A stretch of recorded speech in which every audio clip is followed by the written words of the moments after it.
So this is how to make ramen noodles. So the first thing you want to do is pour your water into a pot, and then you're going to proceed to open up the ramen noodles. You're going to realize that you have a camera in your right hand, so you're going to do a quick cut, and then pretend like you open it, and then make sure you pat your ramen noodles to make sure they are ramen noodles. Then you're going to turn your heat on high, pour in the seasoning because you're a monster and you like to waste seasoning.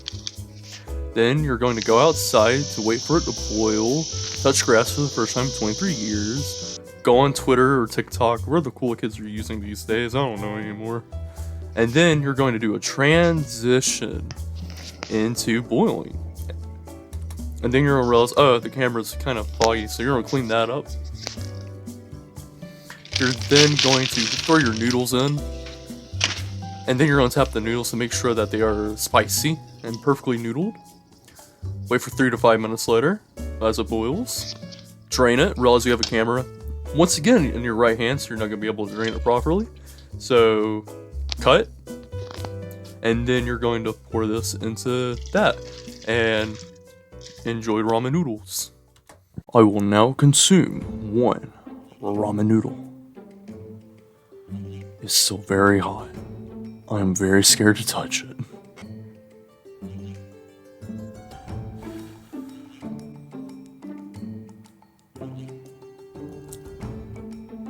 I should have grabbed the fork, but I did not think about doing that.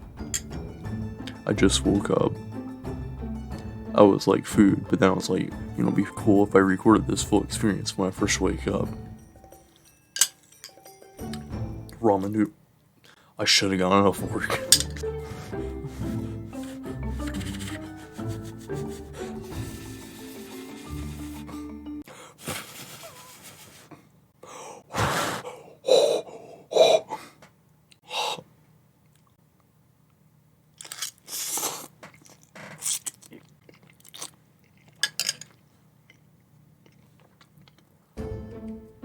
Tastes like ramen noodle.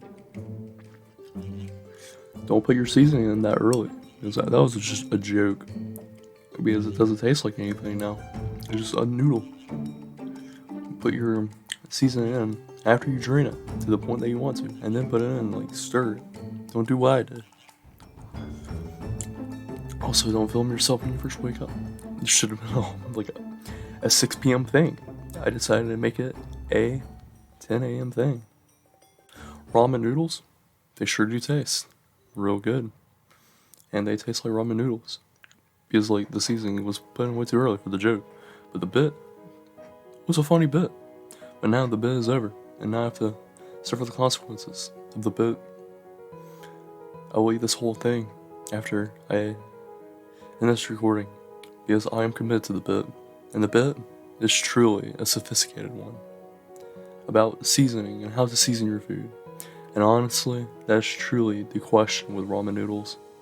Because there's millions of different ramen noodles. And you genuinely have to pick one in this war of ramen noodles. Billions of ramen noodles.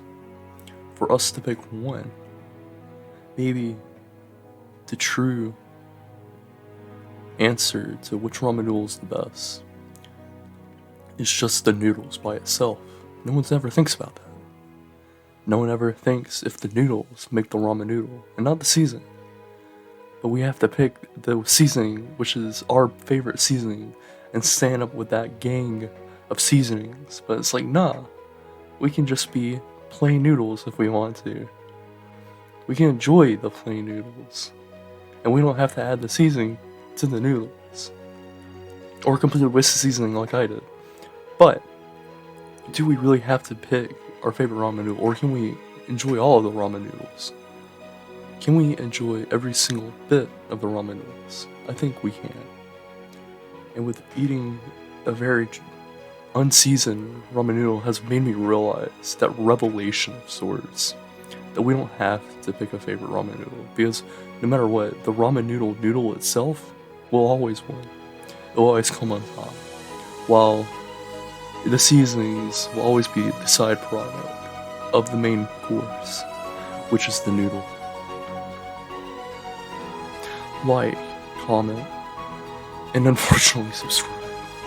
And have a great day, Steve.